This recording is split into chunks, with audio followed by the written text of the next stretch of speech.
बारे में है कि वजाना कहते हैं किसे विना ये किनाल है। This is a canal which leads to cervix. एक ऐसा किनाल है जो कहाँ तक जाता है, सर्विक्स तक जाता है। उस कंडीशन उस किनाल का नाम वजाना है। इसमें जो म्यूकोजा है उसमें कौन सी एपिथेलियम है? वजाना की म्यूकोजा में आपको पता होना चाहिए it have a non keratinising squamous epithelium. इसमें नॉन केरेटिनाइजिंग क्या है? स्क्वेमस एपिथेलियम पाया जाता है। किस में?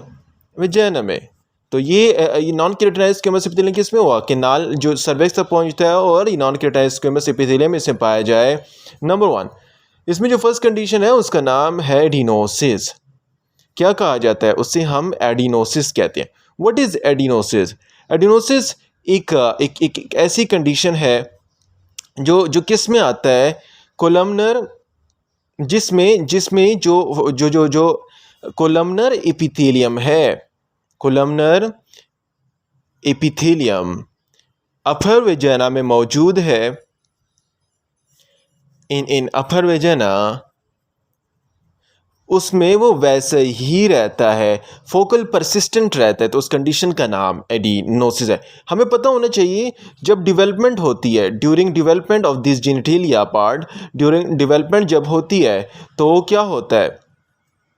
ड्यूरिंग डेवलपमेंट स्क्वेमस एपिथेलियम जो है कहाँ पर? स्क्वेमस एपिथेलियम जो पाया जाता है लोअर 1/3 ऑफ वेजाना में। स्क्वेमस एपिथेलियम जो लोअर 1/3 ऑफ वेजाना में आता है, इट विल ग्रो, ये ग्रो होगा अपवर्ड की तरफ जाएगा और अपवर्ड की तरफ जाने के बाद ये रिप्लेस कर देता है। It will what? Replace the columnar epithelium. जो कोलमनर एपिथेलियम अपर 2/3 में है उसे ये रिप्लेस कर देगा। तो इसका नाम, ये ड्यूरिंग नॉर्मल डेवलपमेंट होती है। लेकिन यहाँ पर ये रिप्लेसमेंट नहीं होती, जो कोलमनर एपिथेलियम है वो वैसे कि वैसा ही रहता है। इस कंडीशन का नाम एडिनोसिस है।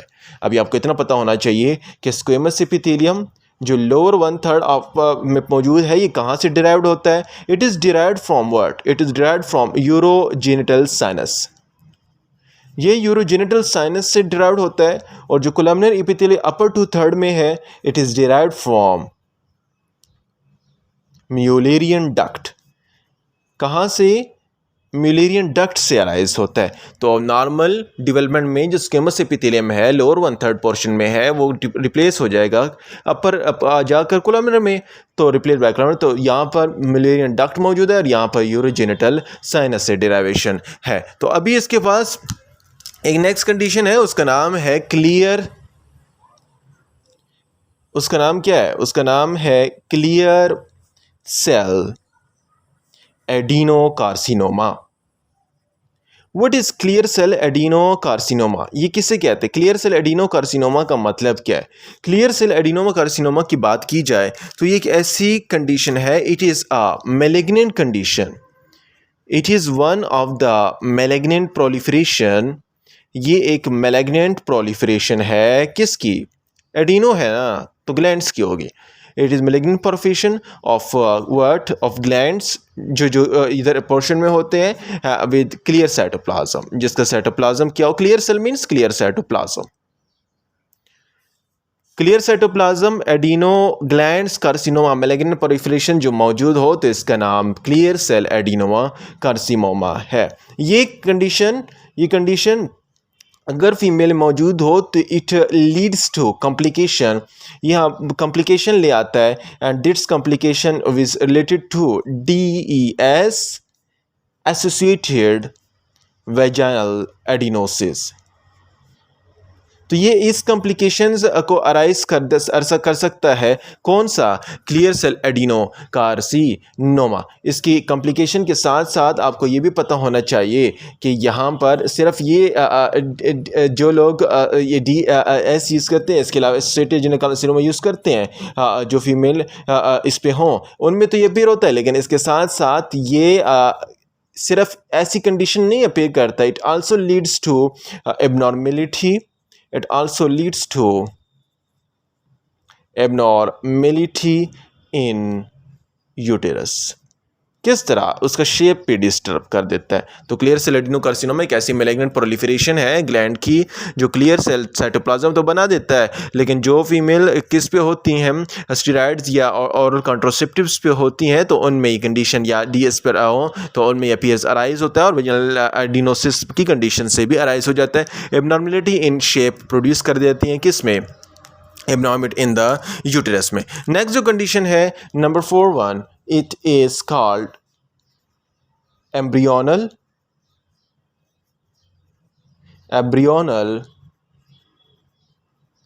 रैप्डोमायोसार्कोमा। एम्ब्रियोनल रैप्डोमायोसार्कोमा कौन सी कंडीशन है, इसे किसे कहा जाता है। एम्ब्रियोनल रैप्डोमायोसार्कोमा की अगर बात किया जाए, it is embryonal रैप्डोमायोसार्कोमा it is a malignant proliferation. ये हमारे पास मैलिग्नेंट प्रोलिफरेशन है of what, it is a malignant proliferation of immature skeletal muscle.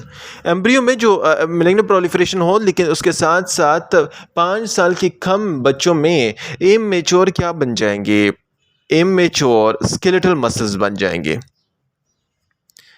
जब इमेच्योर स्केलेटल मसल्स हों और इसके साथ क्या होगा, ब्लीडिंग होगा और इसके साथ grapes like, it will also produce a grape like mass. Grape like mass भी प्रोड्यूस करेगा और मास कहाँ से प्रोट्रूड होगा, मास जो है या तो फीमेल की जेनिटल वेजाइना से या पेनिस ऑफ मेल से। तो ये कंडीशन हमारे पास एम्ब्रियोनल रैप्डोमायोसार्कोमा की कंडीशंस में आएंगी। तो ये आपको इतना पता होना चाहिए कि यहाँ पर हमारे पास इस कंडीशन में रैप्डोमायोब्लास्ट होते हैं, इसमें क्या होते हैं रैप्डोमायोब्लास्ट, इसमें रैप्डोमायोब्लास्ट मौजूद होते हैं और उसमें क्या होता है and that will rhabdomyoblast will have a cytoplasmic strain. Rhabdomyoblast में हमारे पास स्ट्राइशन होती है, साइटोप्लाज्मिक स्ट्राइशन मौजूद होती है और वो क्या देता है, वो अगर हम उसकी टेस्टिंग करें it will give positive what, positive immuno histochemical test.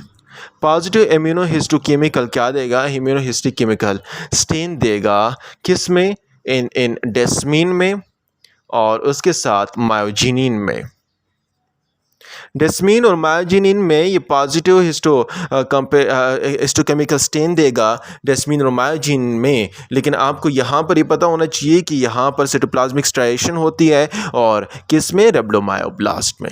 Embryonal रैप्डोमायोसार्कोमा एक ऐसी कंडीशन है जो 5 साल के 5 ईयर के लोग बच्चों में कम एज में होती है और मैलिग्नेंट प्रोलिफरेशन हो जाती है। और ऐसी मैलिग्नेंट प्रोलिफरेशन हो जिसमें इमेच्योर स्केलेटल मसल अपीयर हो और इसके साथ ग्रेप लाइक मास अपीयर हो, प्रोट्रूजन हो इन वेजाइना और पेनिस से, और रैप्डोमायोब्लास्ट में साइटोप्लाज्मिक स्ट्राइशन होती है जो पॉजिटिव इम्यूनोहिस्टोकेमिकल स्टेन्स डेस्मीन या मायोजिन दे देता है। नेक्स्ट जो है उसका नाम है कार्सिनोमा। नेक्स्ट जो कंडीशन है उसका नाम है वेजाइनल कार्सिनोमा। वेजाइनल कार्सिनोमा किसे कहते हैं, इट इज़ अ कार्सिनोमा। ये कार्सिनोमा है जो कहाँ से अराइज होता है, it arises from squamous epithelium. वही कहानी है जो स्क्वेमस एपिथेलियम ऑफ मिकोजा है उसमें जो कार्सिनोमा हो उसका नाम वेजाइनल कार्सिनोमा है। मोस्टली किससे रिलेटेड है, it is related to type 16 और 18 जो ह्यूमन पेपिलोमा वायरस था, हाई रिस्क वायरस था, उससे मोस्टली रिलेटेड होता है और उसकी वजह से ज़्यादा होता है।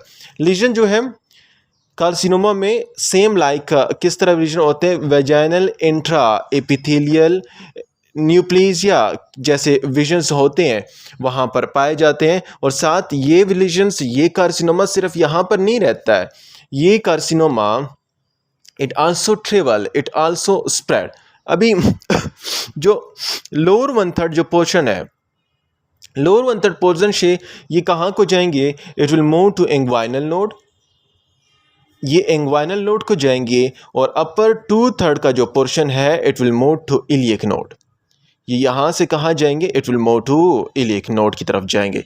लोअर 1/3 से इंग्वाइनल नोड की तरफ जाएंगे और अपर 2/3 से इलियक नोड की तरफ ये स्प्रेड हो जाते हैं। इनकी स्प्रेडिंग होती है और मैलिग्नेंसी काज होती है। तो वह कार्सिनोमा एक ऐसा कार्सिनोमा है जो स्क्वेमस म्यूकोजा का है। Human papilloma virus high risk virus जो उससे होता है और ये लीजन लाइक प्रोड्यूस करता है इनसाइड द वेजाना की इंट्रा एपिथेलियल पोर्शन में और स्प्रेड हो जाता है लोअर 1/3 से इंग्वाइनल नोड को और अपर 2/3 से इलियक नोड को। नेक्स्ट जो ऑर्गन पार्ट है और फीमेल जेनिटेलिया का, उसका नाम है सर्विक्स। अभी सर्विक्स किससे कहते हैं और सर्विक्स में कौन कौन सी कॉम्प्लिकेशंस आती हैं। सर्विक्स का आपको इतना पता होना चाहिए कि सर्विक्स ये एक नेक है। It is an anatomical neck of uterus. ये नेक है किसका? Neck of uterus. यूटेरस का ये नेक है और इसके साथ इसे हम दो पार्ट में डिवाइड करते हैं। एक का नाम है एक्सोसर्विक्स, नाम से ही जाहिर है, और दूसरे का नाम है एंडोसर्विक्स। एक्सोसर्विक्स किसे कहते हैं? एक्सोसर्विक्स उस सर्विक्स को कहा जाता है which is visible on vaginal examination. जब अब वेजाइनल एग्जामिनेशन करता है कोई पेडियाट्रिशियन या कोई डॉक्टर, तो उसकी जो विजिबल पोर्शन होता है उसका नाम एक्सोसर्विक्स है। अभी एंडोसर्विक्स जो है वो इनसाइड जो पोर्शन है उसका नाम एंडोसर्विक्स। एक्सोसर्विक्स को आपको इतना पता होना चाहिए कि exocervix is lined by non keratinising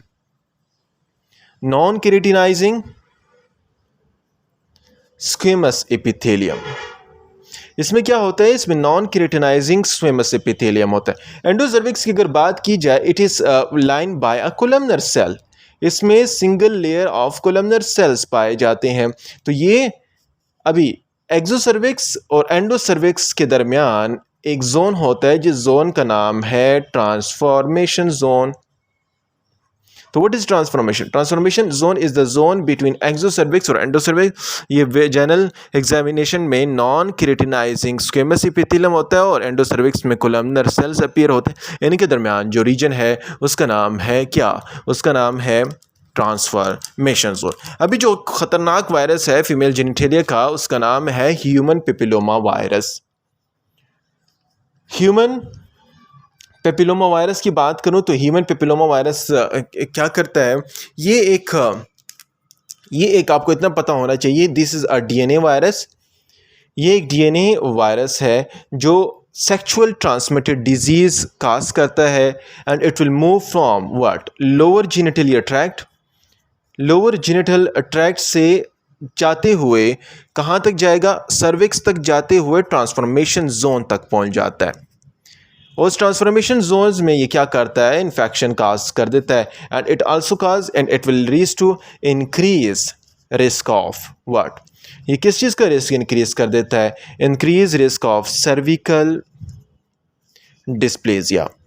cervical dysplasia का रिस्क क्या कर देगा? इंक्रीज कर देगा। जबकि आपको इतना पता होना चाहिए कि इसमें दो टाइप्स आती हैं। इसमें एक का नाम हाई टाइप है,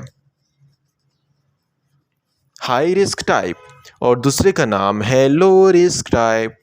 अभी हाई रिस्क टाइप में कौन कौन से ह्यूमन पेपिलोमा वायरस वही बता चुका हूँ जो 16, 18, 31, 33 जिनकी नंबरिंग ज़्यादा है वो हाई रिस्क हैं, और जिनकी नंबरिंग कम है ह्यूमन पेपिलोमा वायरस 6 और 11 ये हमारे पास फीमेल में लो रिस्क टाइप है। तो लो रिस्क टाइप और हाई रिस्क टाइप को पता चला। तो हाई रिस्क टाइप क्या करता है? आपको इतना पता होना चाहिए, हाई रिस्क टाइप हमारे पास प्रोटीन प्रोड्यूस करता है और उस प्रोटीन का नाम है E6 and E7। High risk type E6 और E7 प्रोटीन प्रोड्यूस करता है which will cause what? Which will cause destruction of tumour suppressor gene. कौन से? P53 का ट्यूमर डिस्ट्रक्शन काज करता है और RB का काज करता है। E7 RB का डिस्ट्रक्शन और E6 P53 का डिस्ट्रक्शन काज होगा। जब ये ट्यूमर सप्रेसर जीन की डिस्ट्रक्शन हो जाए, जब ट्यूमर सप्रेसर जीन की ही डिस्ट्रक्शन हो जाए तो क्या होगा? सर्विकल इंट्राएपिथेलियल नियोप्लेजिया के चांसेस ज़्यादा हो जाएंगे।